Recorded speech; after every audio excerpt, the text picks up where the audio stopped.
संधारित्रों का जो संयोजन होगा, संधारित्रों का संयोजन,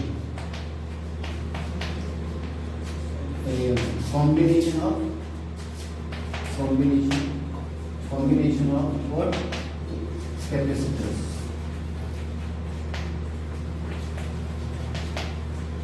थोड़ा सा एक बात और बता दूं कि जो कैपेसिटर्स होते हैं, मतलब जो संधारित्र होते हैं, उनका प्रैक्टिकल यूनिट्स क्या होता है। प्रैक्टिकल यूनिट मतलब जो हमारे डेली लाइफ में जो यूज होते हैं वो जनरली क्या होते हैं। तो सबसे पहली बात, इलेक्ट्रिकल डिवाइस में उसका यूज होता है। किसमें होता है? Electrical device. तो जो इलेक्ट्रिकल डिवाइस में उसका क्या यूज होता है? तो इलेक्ट्रिकल डिवाइस जो होते हैं जैसे फैन है ना, कूलर है ना, अपना टीवी है ना, तो इनमें जो आपका संधारित्र या कैपेसिटर यूज होता है वो किसमें होता है? तो याद रखिएगा माइक्रोफैरड में। किसमें होता है? माइक्रोफैरड। ठीक है, ये इसका प्रैक्टिकल यूनिट है। क्या है इसका प्रैक्टिकल यूनिट? देन पिकोफैरड में कहा होता है जितने भी इलेक्ट्रॉनिक डिवाइसेस हैं। ठीक है, अब microfarad, 1 microfarad equals to 10 to the power -6 farad, और 1 पिकोफैरड का मतलब होता है 10 टू द पावर -12 फैरड। मतलब उसमें जो हमारे पास जैसे 1 पिकोफैरड इज इक्वल टू, ओके, तो हमारे पास जो पिकोफैरड है वो electronic device like computer, calculator है ना, जितने भी इलेक्ट्रॉनिक डिवाइसेस हैं उनमें हम किसका यूज करते हैं? पिकोफैरड। जैसे फैन है, यहाँ पर आपको दिख रहा होगा, क्या दिख रहा है? कैपेसिटर। ठीक है, तो किस तरह किसका होगा, किस मतलब कोटि का होगा? ये माइक्रो, ठीक है, माइक्रोफैरड में होगा। Is that clear? समझ में आ रही बात? 1 फैरड का होना बहुत बड़ी बात होती है। ठीक है, तो अच्छा, इसमें शायद अपन लोग थोड़ा सा ध्यान रखिएगा इस चीज को कि अब हम जो संधारित्र का उपयोग करेंगे पैरेलल, मतलब मैंने क्या कहा, संधारित्र का जो संयोजन है उसमें हम देखेंगे कितने प्रकार के, 2 प्रकार के संधारित्र देखेंगे, मतलब 2 तरह का संयोजन देखेंगे। उसमें क्या होगा, सीरीज में एक को जोड़ेंगे और एक को पैरेलल में जोड़ेंगे। तो जब हम सीरीज में जोड़ते हैं, देखिए यहाँ पर सीरीज में जब जोड़ेंगे तो वो इस तरह से जोड़ेंगे, ये देखिए ये। अब जब हम इसको सीरीज में जोड़ते हैं तो देखिए यहाँ पर ये प्लस है ना, ये ठीक है, इस माइनस का जो सिरा होगा किससे जुड़ेगा? प्लस से जुड़ेगा। Is that clear? ये किससे हो जाएगा? माइनस। ये इससे किससे जुड़ गया? प्लस। ठीक है, तो ये इस तरह से जुड़ा होता है। ठीक, ये हमारे पास ए और बी। क्लियर है? अभी हमको क्या करना है, मान लीजिए इसकी धारिता कितनी है? C1, इसकी C2, इसकी कितनी है? C3 है। Is that clear? तो हमारे पास ये जो C1, C2, C3 है, तो हमको क्या निकालना है एग्जैक्टली? A व B के बीच क्या निकालना है? तुल्य धारिता निकालनी है। A व B के बीच तुल्य धारिता निकालनी है। अब हम ये मानकर चलते हैं कि यहाँ पर हमने क्या ले लिया, तो हमने एक लगा दिया है इस तरह से, यहाँ से चार्जेस फ्लो हो रहे हैं, कहाँ से? इधर से चार्जेस फ्लो हो रहे हैं, Q चार्ज जा रहा है। ठीक है, जब यहाँ से Q चार्ज जा रहा है तो इसके पास कोई दूसरा और रास्ता है जाने के लिए? कोई दूसरा रास्ता है क्या? नहीं है। तो यहाँ से वो वर्क करके फिर इधर से, मतलब उस एक ही जगह से जाएगा तो है ना। तो यहाँ पर उसने कितना वर्क किया? तो हमने बोला V1। यहाँ दूसरा वर्क किया कितना? V2, और यहाँ पर V3। दैट मींस यहाँ पर जो विभव होगा वो कैसा हो जाएगा? वितरित होगा, मतलब अलग अलग होगा, लेकिन चार्ज, क्योंकि उसके पास एक ही रास्ता है, तो यहाँ से जो चार्ज जाएगा वो यहाँ पर वापस, जितना यहाँ से जाएगा उतना ही, क्योंकि हमने जाना आवेश संरक्षण का सिद्धांत है ना। आवेश संरक्षण का सिद्धांत क्या कहता है कि भैया आप आवेश को ना तो बनाया जा सकता है ना ही नष्ट किया जा सकता है। मतलब आवेश क्या होगा, जितना आ रहा है उतना ही वापस जाएगा, या जितना है उतना बाहर आएगा, तो जितना आया है उतना बाहर जाएगा। Is that clear? सो यहाँ पर देखिए हमको ये मालूम है, तो इसमें आप 2 पॉइंट जरूर लिख लीजिएगा श्रेणी क्रम में। क्या लिखेंगे अपन श्रेणी क्रम में? 2 पॉइंट में क्या लिखेंगे? ये कौन सा है हमारा? पहला श्रेणी संयोजन 2 प्रकार के पढ़ेंगे। तो अभी हम जो पढ़ रहे हैं वो कौन सा संयोजन है? श्रेणी क्रम संयोजन। Is that clear? तो यहाँ पर श्रेणी क्रम में हम क्या करेंगे, 2 यहाँ पर बातें रखेंगे कि आवेश कैसा होगा? एक समान। आवेश कैसा होगा? एक समान। आवेश चेंज नहीं होगा, एक समान होगा मतलब नो चेंज। ठीक है, बट दूसरा पॉइंट भी क्या लिखेंगे कि विभव कैसा होगा, वितरित होगा, वितरित होगा, है ना, या विभव अलग अलग होगा ऐसा भी लिख सकते हैं, है ना, वितरित होगा या इसकी जगह आप क्या रख सकते हो, अलग अलग होगा, अलग अलग होगा, ऐसा भी डाल सकते हैं। ये दो पॉइंट आपको याद रखने हैं। ठीक है, तो अब देखिए यहाँ पर क्योंकि आवेश के पास कोई दूसरा रास्ता नहीं है ना, तो आवेश तो चेंज नहीं हो सकता, आवेश डिस्ट्रीब्यूट नहीं होगा, विभव डिस्ट्रीब्यूट हो जाएगा, आवेश सेम होगा। ठीक, तो अब यहाँ पर देखिए, तो हमारे पास अब यहाँ पर लेते माना ए व बी के बीच तुल्य धारिता, मैं क्या मान लेता हूँ, तुल्य धारिता क्या मान लेते हैं, सीरीज में है इसलिए इसको सीएस बोल देता हूँ, चल जाएगा। ठीक है, तो यही हमको फाइंड करनी है, तुल्य विभव, अच्छा तुल्य आवेश ऐसा भी बोल देते हैं। चलो आवेश कितना होगा, तुल्य आवेश क्या, आवेश तो चेंज हो ही नहीं रहा, तो आवेश कितना होगा, तो वो क्यू ही रहेगा। ठीक है, क्यू जा रहा है तो और सभी जगह पर क्यू होगा। ठीक है, यहाँ से भी क्यू जाएगा, यहाँ से भी क्यू, यहाँ से भी क्यू, क्लियर है। अच्छा, लेकिन तुल्य क्या निकाल ले, विभव, तो तुल्य विभव कितना हो जाएगा, V is equal to V1 plus V2 plus V3। जहां V1 इज इक्वल टू क्या लिख सकते हैं, तो Q अपॉन C1 होता है कि नहीं, पढ़े कि नहीं पढ़े, धारिता की परिभाषा से हमने पढ़ा Q is equal to C into V, पढ़ा है नहीं पढ़ा है। ठीक है, तो हमने ये मानकर चला कि देखो आवेश तो एक ही, इससे भी जाने वाला आवेश ही।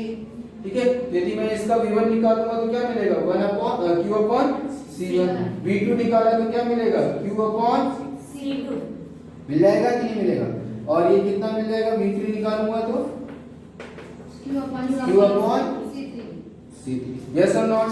तो देखिए यहाँ पर मैंने क्या किया, इसमें वैल्यू रख दीजिए। अब तो ये क्या हो जाएगा अपने पास, V1 Q upon C1 plus Q upon C2 plus Q upon C3।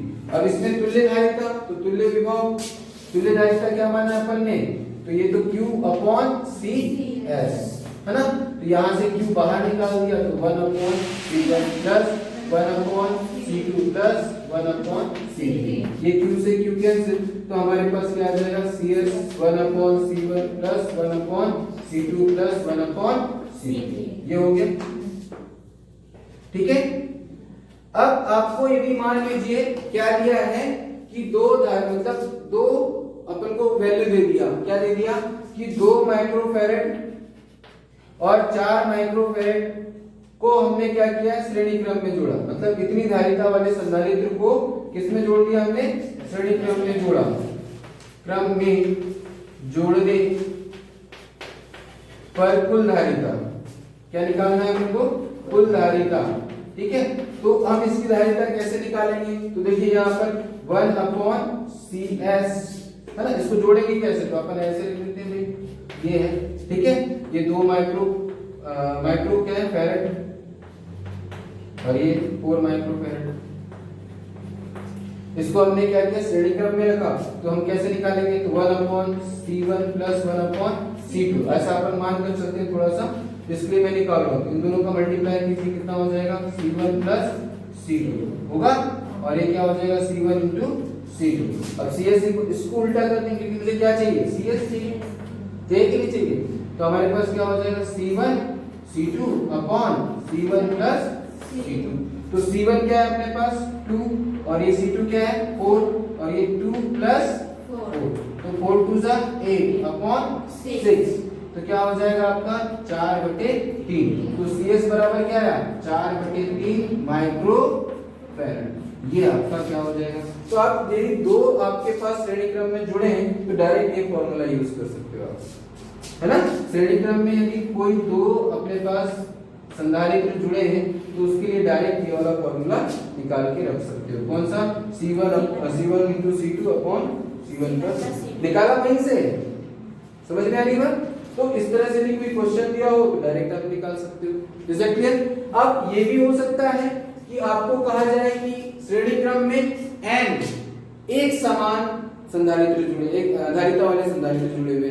जैसे मैंने क्या कहा कि ऐसा भी हो सकता था, n एक समान धारिता वाले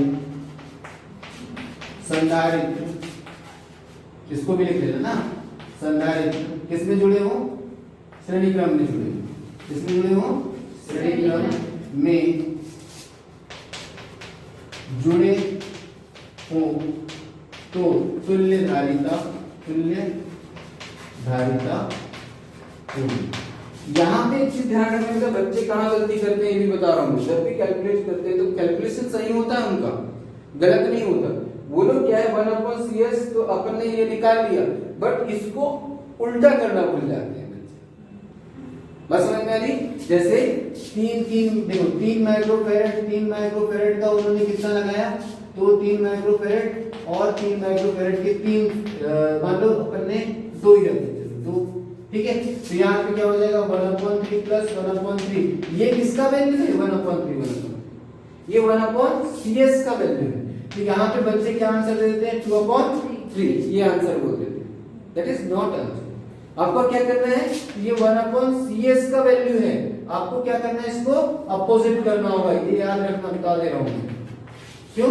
बच्चे यहाँ सबसे ज्यादा गलती करते हैं, ठीक है। तो मैं नहीं चाहता कि आप गलती करो, आप कैलकुलेट करोगे ऐसे ही ये कैलकुलेशन होगा, लास्ट में आप उसको क्या कर दीजिए, इनवर्स कर दीजिए, अपोजिट कर दीजिए, ठीक है, उसको बदल दीजिए अंश का हर का, क्योंकि अपन को CS निकालना है, ना कि 1/CS निकालना है। Is it clear? सो हमारे पास देखो एक समान हमने जोड़ा हुआ है, तो यहाँ पे एक धारिता जोड़ दिया, 2 3, सबकी धारिता क्या है, ऐसे करके हमने कितना M जोड़ा हुआ है, ठीक है।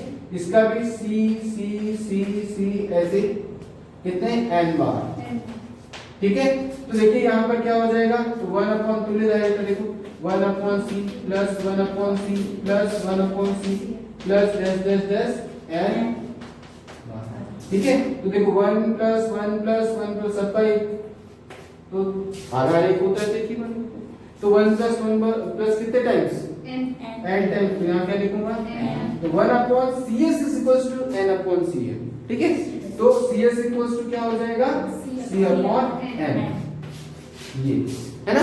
तो यदि n, अच्छा फिर से आपको इसमें क्वेश्चन क्या बन जाएगा कि मान लीजिए, हाँ एक बात और थोड़ा सा ना, आपको क्वेश्चन क्या आ जाएगा कि 3 माइक्रोफैरड के कितने संधारित्र को श्रेणी क्रम में जोड़ें कि 1 माइक्रोफैरड मिले। इस क्वेश्चन मतलब ये जो हमारे पास फॉर्मूला जनरेट हुआ है, इसी में वैल्यू रख कर देख लीजिए। बताइए मैंने क्या बोला, 3 माइक्रोफैरड धारिता वाले कितने संधारित्र को श्रेणी क्रम में जोड़ें कि हमको 1 माइक्रोफैरड मिले। यहां पर 3 रखोगे, 3 माइक्रोफैरड है ना धारिता, तो उसमें कितने का भाग दोगे तो क्या नाम 1 मिलेगा, 3 का ही भाग दोगे ना, तो 3 संधारित्र। अरे यहाँ देख के बोलो ना, तुम लोग इतना भी दिमाग नहीं लगा सकते हो भाई, यहाँ देख के बताओ ना भाई, 3 माइक्रोफैरड है, हाँ या नहीं, 3 माइक्रोफैरड इसका वैल्यू है, आप 3 का भाग दे दो 1 हो जाएगा कि नहीं हो जाएगा, मतलब कितने संधारित्र जोड़ोगे, जोड़ोगे कि नहीं जोड़ोगे, हाँ या नहीं। अभी वही चीज मैंने बोला, 4 माइक्रोफैरड वाले 4 माइक्रोफैरड धारिता वाले कितने संधारित्र को श्रेणी क्रम में जोड़ेंगे कि हमको कितना मिले, 2 माइक्रोफैरड मिले।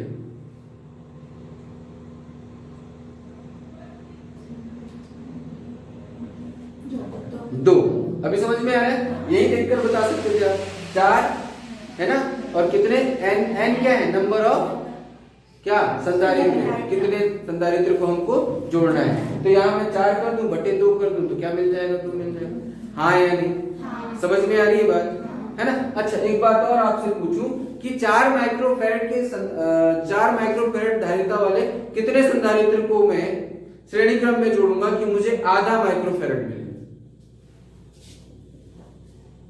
आधा माइक्रोफैरड मिले। अरे यहां वैल्यू रखो,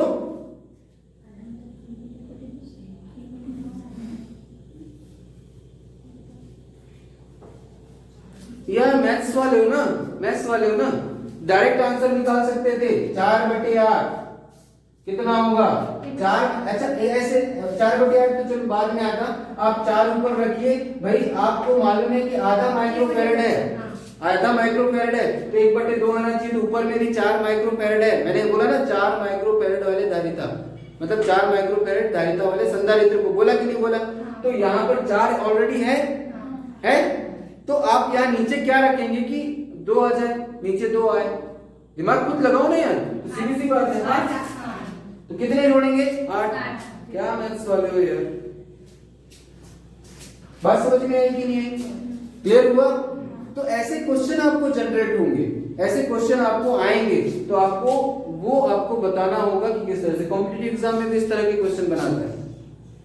समझ में आ रही बात? ठीक है। अच्छा, इससे एक चीज समझ में आ रही है कि मैंने 4 माइक्रोफैरड को कितना किया? आधा। मतलब ऑब्वियसली श्रेणी क्रम में नोट करके लिख सकते हैं आप कि श्रेणी क्रम में धारिता क्या होती है? श्रेणी क्रम में जोड़ने पर, श्रेणी क्रम में संधारित्र को जोड़ने पर, संधारित्रों को जोड़ने पर संधारित्र की धारिता क्या होती है? कि धारिता कम हो जाती है, कम हो जाती है। श्रेणी क्रम में जोड़ने पर श्रेणी क्रम में संधारित्रों को जोड़ने पर संधारित्र की धारिता कम हो जाती है। ये आप नोट करके लिख सकते थे। बात समझ में आ रही कि नहीं आ रही? हाँ या नहीं? अब यदि मान लो कि आपको एक क्वेश्चन और आ जाता है कि 1.5 समझना है ना, या अपन बोलते हैं 0.5 माइक्रोफैरड के, ध्यान दो फिर से, 0.5 माइक्रोफैरड के कितने संधारित्र को जोड़ें, है ना, कि 0.25 आ जाए, 25 माइक्रोफैरड आए।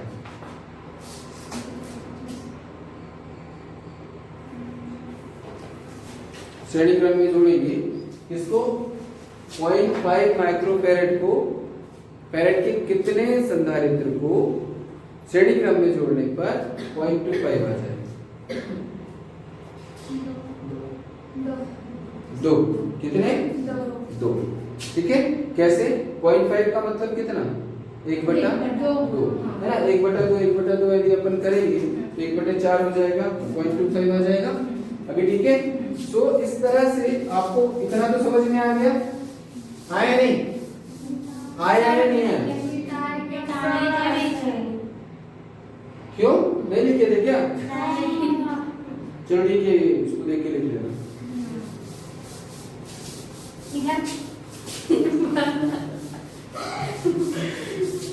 चलिए अब आते हैं अपन किसमें? समांतर क्रम संयोजन में। किसमें आते हैं? समांतर क्रम संयोजन में। ठीक है। तो देखिए यहाँ पे समांतर क्रम संयोजन क्या होगा, तो थोड़ा सा देख लीजिए। यहाँ पे दूसरा अपन आते हैं समांतर क्रम संयोजन। समांतर क्रम संयोजन। अब इसमें देखिए ये किस तरह का होता है, ठीक है। तो इसमें देखिए हमारे पास क्या हो जाएगा, ये हमारे पास इस तरह से संयोजन होता है इसका ना, ध्यान रखिएगा। मैं बहुत पीटूंगा यदि आप लोगों का दिमाग नहीं चलाते, एकदम दिमाग नहीं चलाते हुए यार, और खासकर मैथ वालों को तो कूदना चाहिए। ये हमारे पास क्या होगा, C1 C2, ठीक है, और ये क्या है, C3। हमारे पास ये हो गया। हमने यहाँ पर देखिए फिर से मैंने यहाँ पे इसको समांतर क्रम में रखा है, मैंने ये पॉइंट लिया, यहाँ पर B लिया हुआ है। Is that clear? A और B के बीच हमें क्या निकालना है, तुल्य धारिता निकालनी है। तो हम यहाँ पर देखेंगे कि यहाँ पर चार्ज जा रहा है, ठीक है। तो यहाँ पर देखिए इसके पास रास्ते अलग अलग, इस चार्ज के पास 3 रास्ते हैं, और जब ये यहाँ पर आएगा तो हमको क्या मिलना चाहिए, Q मिलना चाहिए, ठीक है। इसका मतलब ये क्या हो जाएगा, डिस्ट्रीब्यूट हो जाएगा, वितरित हो जाएगा। तो हमारा पहला यहाँ पे क्या हो जाएगा पॉइंट, कि आवेश क्या होगा, श्रेणी समांतर क्रम संयोजन में आवेश कैसा होता है, वितरित हो जाता है, वितरित हो जाता है। अब एक बात और कि यहाँ पर विभव देखिए, तो यदि मैंने यहाँ पर ये इस बैटरी से V पोटेंशियल मतलब V विभव उत्पन्न करके रखा है या V विभव लगाया है, तो इसका विभव भी V होगा, इसका भी V होगा, इसका भी V होगा। क्यों? क्योंकि देखिए यहाँ पर मैंने और ये सारे किसमें जुड़े हुए, समांतर क्रम में जुड़े हुए। तो समांतर क्रम में एक के बाद हम उस डेस्टिनेशन तक पहुंच पा रहे हैं, यहाँ भी एक के बाद उस डेस्टिनेशन तक पहुंच पा रहे हैं, यहाँ भी एक के बाद उस डेस्टिनेशन तक पहुंच पा रहे हैं। तो इसका विभव कैसा होगा? एक समान होगा। तो दूसरा हम क्या लेते हैं, विभव कैसा होगा? एक समान होगा। बात समझ में आ रही है? विभव एक समान होगा। अब थोड़ा सा इसको समझना है, यहाँ पर जो आवेश है वो कैसा हो जाएगा, Q1 Q2 Q3। तो अब मैं यहाँ पर देखो क्या लिख रहा हूं, मान लो A व, अब समांतर क्रम में हम मानकर चलते हैं कि A व B के बीच तुल्य धारिता, क्या मान लो, तुल्य धारिता। क्या ले लेते हैं इसको समांतर क्रम में, पैरेलल, तो CP ले लिया मैंने, ठीक है। अभी समझ में आ रहा है? यहाँ पर तुल्य, अब देखो विभव कितना होगा, तो विभव एक समान है तो इसको विभव ही लिख देते हैं। कितना हो जाएगा V। आवेश, तुल्य आवेश क्या होगा, आवेश, तो इसको मैंने क्या ले लिया, Q इज इक्वल टू क्या होगा, तो Q1 plus Q2 plus Q3। जहां पे Q1 इज इक्वल टू क्या है बताइए, तो हमने बोला इसकी धारिता C1 है, तो C1 V प्लस Q2 क्या हो जाएगा, तो C2 V, Q3 क्या होगा, तो C3 V। वैल्यू रख देते हैं यहाँ पे देखो, तो तुल्य धारिता क्या है अपने पास, CP, ये क्या हो जाएगा V, ठीक है। हमने इस बैटरी से उस पे पोटेंशियल कितना उत्पन्न कर दिया हमने, V, तो सभी जगह कैसा होगा V। तो समांतर क्रम में हमेशा याद रखिएगा विभव कैसा होता है, एक समान होता है। तो हमारे पास देखिए इनमें से मैंने कहा C1 V plus C2 V plus C3 V, सब में से V कॉमन निकाला, हाँ या नहीं, तो ये देखिए क्या हो जाएगा, C1 plus C2 plus C3, okay. V से V कैंसिल, तो CP इक्वल्स टू क्या मिल गया, C1 plus C2 plus C3। That means हमारे पास क्या हो जाएगा, हमारे पास इसमें धारिता क्या हो जाती है, आपस में जुड़ जाती है ये। तो यदि आपको बोला जाए कि 3 माइक्रोफैरड, 2 माइक्रोफैरड और 1.5 माइक्रोफैरड संधारित्र, ये जो इतने फैरड की धारिता वाले संधारित्र को यदि समांतर क्रम में जोड़ेंगे, है ना, तो कितना माइक्रोफैरड आएगा, 6.5 आ जाएगा। बस समझ में आ रही है? तीनों को क्या किया, सिंपली ऐड कर दिया। Is that clear? समझ में आ रही है, बात नहीं आ रही है, ठीक है। वैसे ही यदि मान लो हमारे पास किसी दुकानदार ने बोला कि भैया मेरे पास 1.5 माइक्रोफैरड की फैरड धारिता का संधारित्र है, तो कितने संधारित्र को ऐड करेंगे कि मुझे कितना मिल जाए, तो 9 मुझे मिल जाए, 9 माइक्रोफैरड का मिल जाए, क्या धारिता का संधारित्र बन जाए। तो उसको कैसे जोड़ूंगा, पहले तो कैसे जोड़ूंगा, छोटा है ज्यादा चाहिए, है ना, मतलब 1.5 है मेरे पास, कितना है 1.5 माइक्रोफैरड धारिता का संधारित्र है, मुझे क्या चाहिए, ज्यादा माइक्रोफैरड मतलब फैरड का जो धारिता का संधारित्र चाहिए। तो मैं क्या करूंगा उसको, क्योंकि अभी मेरे पास अभी अवेलेबल मेरे दुकान में कितना है 1.5 का, तो हम क्या करेंगे, उसको कम से क्या चाहिए, ज्यादा चाहिए, हम क्या करेंगे, उसको समांतर क्रम में जोड़ देंगे। किसमें जोड़ेंगे, क्योंकि समांतर क्रम में अभी देखा हमने क्या हो रहा है, एडिशन हो रहा है, सिंपली एडिशन हो रहा है, तो हम क्या कर देंगे, उसको समांतर क्रम में जोड़ेंगे। कितने संधारित्र जोड़ेंगे 1.5 के, कि 9 हो जाए, मैथ्स वाले दिमाग लगाओ, 1.5 दूनी 1.5 रुपया, 1.5 रुपया 3 रुपया हो गया, और 3 के 9 मतलब 6, कितने 6 1.5 वाले संधारित्र को हम जोड़ेंगे तो हमको कितना मिल जाएगा, 9 माइक्रोफैरड धारिता का संधारित्र मिल जाएगा, मतलब बन जाएगा हमारे पास, हमारा काम चल जाएगा। बात समझ में आ रही है? तो समांतर क्रम में कब जोड़ेंगे हम उसको, जब हमको ज्यादा मतलब धारिता का संधारित्र चाहिए, तब हम इसको क्या करेंगे, समांतर क्रम में जोड़ेंगे। श्रेणी क्रम में कब जोड़ेंगे, जब ज्यादा है हमारे पास लेकिन हमको यूज किसका है, कम का है, तो हम उसमें श्रेणी क्रम में उसको जोड़ देंगे। बात समझ में आ रही है? हाँ या नहीं? क्लियर है? तो समांतर क्रम और श्रेणी क्रम में ये अंतर है। तो समांतर क्रम में ये हो गया तुल्य। अच्छा, इसके बाद आप क्या कर सकते हैं, तो यहाँ नोट करके लिख सकते हैं। क्या लिख सकते हैं नोट करके? कि समांतर क्रम में संधारित्रों की धारिता क्या हो जाती है? समांतर क्रम में संधारित्र को जोड़ने पर, लिख लो, समांतर क्रम में संधारित्र को जोड़ने पर, संधारित्रों को जोड़ने पर तुल्य धारिता क्या हो जाती है? तुल्य धारिता बढ़ जाती है, बढ़ जाती है। तुल्य धारिता क्या हो जाती है? बढ़ जाती है। समांतर क्रम में संधारित्रों को जोड़ने पर तुल्य धारिता बढ़ जाती है। ठीक है, समझ में आ रहा है? हाँ या नहीं? तो समांतर क्रम में जोड़ेंगे तो इस तरह से होगा। ठीक है, इसके बाद आपको क्वेश्चंस जो होते हैं वो बड़े अलग अलग तरीके से आते हैं। जो सबसे फेमस क्वेश्चन है वो आता है इस तरह का। अभी आप बताएंगे मुझे, ये 1 माइक्रोफेरेड का है। ठीक है, कितना है? 1 माइक्रोफेरेड का। ठीक है, ये भी 1 माइक्रोफेरेड का है, ये भी 1 माइक्रोफेरेड का, सब 1 माइक्रोफेरेड के हैं। ठीक, 1 माइक्रोफेरेड का। ठीक है, ये ए है इधर, ये पॉइंट और ये बी आपका इस तरह का। ये सबसे फेमस क्वेश्चन है ये वाला। ठीक है, ये वाला बताइए, ये श्रेणी क्रम में है कि समांतर क्रम में है? समांतर क्रम में। श्रेणी क्रम में कि समांतर क्रम में? कैसे? श्रेणी क्रम में कि समांतर क्रम में? क्यों भाई?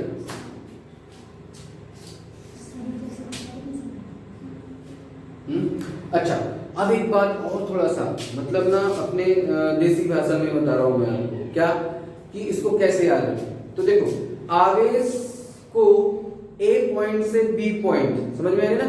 ए पॉइंट से बी पॉइंट पहुंचने में जितने भी संधारित्र को पार करना पड़े, पहुंचने के लिए आवेश को एक पॉइंट से ए पॉइंट से बी पॉइंट में पहुंचने के लिए जितने संधारित्र को पार करना पड़ेगा वो सारे के सारे क्या होंगे? श्रेणी क्रम में होंगे। वो सारे के सारे क्या होंगे? श्रेणी। मतलब एक समझना ना, किसी भी आवेश को एक पॉइंट से ए पॉइंट से बी पॉइंट में पहुंचने के लिए जितने संधारित्र को पार करना पड़ेगा वो सारे के सारे क्या होंगे? श्रेणी क्रम में होंगे। और उसी को एक पॉइंट से बी पॉइंट में पहुंचने के लिए जितने तरह के रास्ते होंगे, जितने रास्ते होंगे, समझ में आ रही बात? फिर से बोल रहा हूं मैं, एक रास्ते में जितने भी संधारित्र पड़ेंगे या जितने भी रुकावटें आ रही हैं वो सारे क्या होंगे? श्रेणी क्रम में। और एक पॉइंट से दूसरे पॉइंट में जाने के लिए जितने रास्ते होंगे वो सारे किस में होंगे? समांतर क्रम। वो सारे किस में होंगे? तो जो नंबर ऑफ जो वेज है, नंबर ऑफ पाथ जो होंगे वो समांतर क्रम में डाल देना उसको, और एक रास्ते में जितने भी आएंगे वो किस में आ जाएंगे? श्रेणी क्रम में। बात समझ में आई? हाँ या नहीं? इसका एक एग्जांपल भी आपको बता दे रहा हूँ। देखिए, एक ये है, ठीक है, एक ये है, ये हमने ले लिया, यहाँ से हमने ले लिया और इसको मैंने ये ले लिया। यहाँ पर देखिए, मैंने कहा आपको ए और इसको ले लिया बी। इस तरह से हो सकता है, पूछ सकता है कि नहीं पूछ सकता? ठीक है, अब यहाँ पर देखिए कि यहाँ से कोई चार्ज, देखो ये चार्ज आ रहा है, ठीक है, तो ये यहाँ से जाएगा तो इसको देखो रास्ते में कितने पड़ रहे हैं? एक और ये दो, तो ये दोनों किस में होंगे? श्रेणी क्रम में। ये दोनों किस में होंगे? श्रेणी क्रम में। और रास्ते कितने हैं इसके पास?